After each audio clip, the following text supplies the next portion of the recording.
នៅគុណតាសូមលើកយកប្រធានបទមួយតាក់ទងទៅនឹងបទព្រំទាន់ចាបទមួយព្រំទាន់គឺបទបរិហាកេជាសាធារណៈយើងដឹងហើយថាប្រទេសកម្ពុជាបច្ចុប្បន្ននេះកំពុងតែពេញនិយមរឿងយករឿងរបស់អ្នកនីតិយកមកវែកញែកចាតាមរូបភាពប្រព័ន្ធសង្គមតាមរូបភាពដែលចែកចាយបន្តក៏ដោយទោះជាក្នុងករណីអ្នកឯងយករឿងរបស់គេទោះជារឿងនឹងពិតមិនពិតក៏ដោយក៏វាតាក់ទងបញ្ហាកិត្តិយសរបស់គេដែរដូច្នេះហើយនៅក្នុងក្រមព្រំទាន់គេបានកំណត់ច្បាស់លាស់ហើយនៅក្នុងមាត្រា3ឬ5នៃក្រមព្រំទាន់ប្រជាជាតិកម្ពុជាគេបាននិយាយថាបទបរិហាកេជាសាធារណៈគឺគ្រប់ការអះអាងបំភ្លើសឬអំពើទម្លាក់កំហុសដោយអសុចរិតលើអំពើណាមួយដែលនាំឲ្យប៉ះពាល់ដល់កិត្តិយសកិត្តិស័ព្ទនៃបុគ្គលឬស្ថាប័នគឺជាការបរិហាកេចាដែលនៅក្នុងនោះទោះជាការបរិហាកេនឹងតាមរយៈសម្ដីការបញ្ចេញនៅសាធារណៈឬក៏សាលប្រជុំក៏ដោយតាមលិខិតឬក៏គំនូររូបភាពណាមួយគូបង្ហាញអំពីការដែលចង់ហៃកេគេណាដោយប្រើរូបភាពតាមលិខិតផ្សព្វផ្សាយឲ្យសាធារណជនដឹងឬក៏ដាក់តាំងឲ្យគេមើលក៏ជាបញ្ហាមួយដែលវាជាប់បទល្មើសព្រំទាន់ក្នុងមាត្រា3ឲ្យ5ដែរអញ្ចឹងដើម្បីឲ្យកាន់តែច្បាស់ទៀតនេះខ្ញុំសូមបញ្យល់លម្អិតតែម្ដងតើតើបទបរិហាកេជាសាធារណៈបទបរិហាកេជាសាធារណៈគឺជា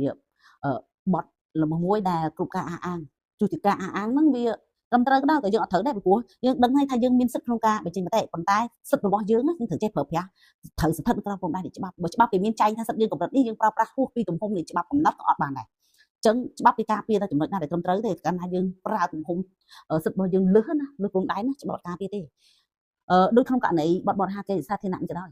គ្រប់ការអះអាងបំភ្លើសឬទម្លាក់កំហុសដល់អសុចរិតទៅលើអំពើណាមួយដែលនាំប៉ះពាល់ដល់កិត្តិយសគេណាកិត្តិស័ព្ទរបស់បុគ្គលណាមួយក៏ដោយឬក៏កិត្តិស័ព្ទរបស់ស្ថាប័នវាគឺជាការបរិហាកេអំពើបរិហាកេត្រូវមានទោសផាកវិន័យពី1សែនទៅ10លានបទបរិហាកេដែលប្រព្រឹត្តតាមមធ្យោបាយដូចស្អីខ្លះដូចជាតាមសម្ដីទោះជាប្រភេទណាក៏ដោយបញ្ចេញជាទីសាធារណៈឬនៅក្នុងសាលប្រជុំសាធារណៈក៏ដោយចាហើយមួយទៀតចំណុចមួយទៀតគឺទោះជាតាមលិខិតសំណេរសរសេរគំនូរអ្នកឯងសរសេរសារចឹងអ្នកឯងចង់ថាគេអាក្រក់អញ្ចេះគេអាក្រក់អញ្ចោះទោះអ្នកឯងដឹងទោះអ្នកឯងដឹងច្បាស់ឬអីក៏ដោយក៏មិនត្រូវដែរកន្លែងនេះវាតាក់ទងនឹងការដែលធ្វើប៉ះពាល់ដល់កិត្តិយសគេអញ្ចឹងគ្រប់រូបគេមានសិទ្ធិដែរមានសិទ្ធិរៀងៗខ្លួនប៉ុន្តែគេមានសិទ្ធិរបស់គេយើងអត់ត្រូវប៉ះពាល់លើសិទ្ធិរបស់គេទេយើងប្រើសិទ្ធិរបស់យើងធ្វើម៉េចឲ្យត្រឹមកម្រិតដែលគេកម្រិតសិទ្ធិអីយើងត្រូវប្រើក្នុងស្ថានភាពណាមួយដែលជាសិទ្ធិផ្ទាល់ខ្លួនរបស់យើងមិនឲ្យប៉ះពាល់ដល់សិទ្ធិអ្នកដទៃអញ្ចឹងយើងគិតថាអូយើងនិយាយអ្នកហ្នឹងរឿងហ្នឹងជារឿងការពិតរបស់គាត់យើងត្រូវយកមកនិយាយរឿងនេះវាខ្ញុំលើកគេថាអ្នករឿងនោះខ្ញុំមានផុសតាងគ្រប់រូបភាពណាក៏ដោយក៏យើងមិនអាចនិយាយបានដែរវាប៉ះពាល់ដល់កិត្តិយសកិត្តិស័ព្ទរបស់គេទោះជារឿងនឹងបោះស្ថាប័នក៏ដោយទោះជារឿងនឹងបោះផ្ទាល់ខ្លួនក៏ដោយក៏អត់ត្រូវយកមកហែកហួរដែរចាហើយទោះជាតាមលិខិតឬគូជាគំនូរណាដើម្បីបង្ហាញណាចាឬក៏ប្រភេទដែលផ្សព្វផ្សាយឲ្យសាធារណជនដឹងឮឬដាក់តាំងតាមកន្លែងឲ្យសាធារណជនមើលដោយរូបភាពបញ្ជាក់បង្ហាញឲ្យដឹងណាចង់បង្ហាញអំពីចំណុចណាមួយដែលតាក់ទងទៅនឹងការនិយាយពីចំណុចទម្លាក់កំហុសឬក៏បំភ្លឺចាហ្នឹងគឺសិតតែជាបញ្ហាហើយសរុបសេចក្តីមកបទបរិហាកេជាសាធារណៈគឺទម្រង់នៃបទបរិហាកេសាធារណៈគឺគ្រប់មធ្យោបាយទូកណនាគមសត្វទោះសម្រាប់សាធារណជនគឺជាបទល្មើសបរិហាកេនិយាយចំសរុបសេចក្តីទៅពាក្យឲ្យស្រួលស្ដាប់ពាក្យស្នៃសាមញ្ញគឺគ្រប់រូបភាពដែលនេះឯងយកមកនិយាយទម្លាក់កំហុសឬក៏បង្ហាញអំពីចំណុចណាមួយដែលអះអាងគឺរំលោភទៅលើសិទ្ធិបុគ្គល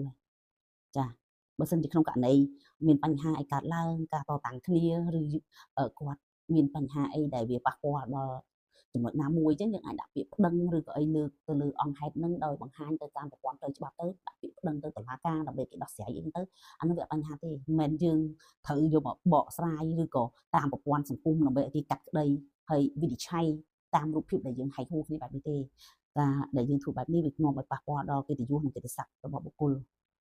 អានឹងគេហៅថាបទបរិហាកេហើយដែលមានចែងនៅក្នុងមាត្រា3ឬ5កុំភ្លេចណាបទបរិហាកេគឺពី1សែនទៅ10លានរៀល1សែនទៅ100000នេះតែ1លាន250 10លាន2500អញ្ចឹងបើសិនជាអាច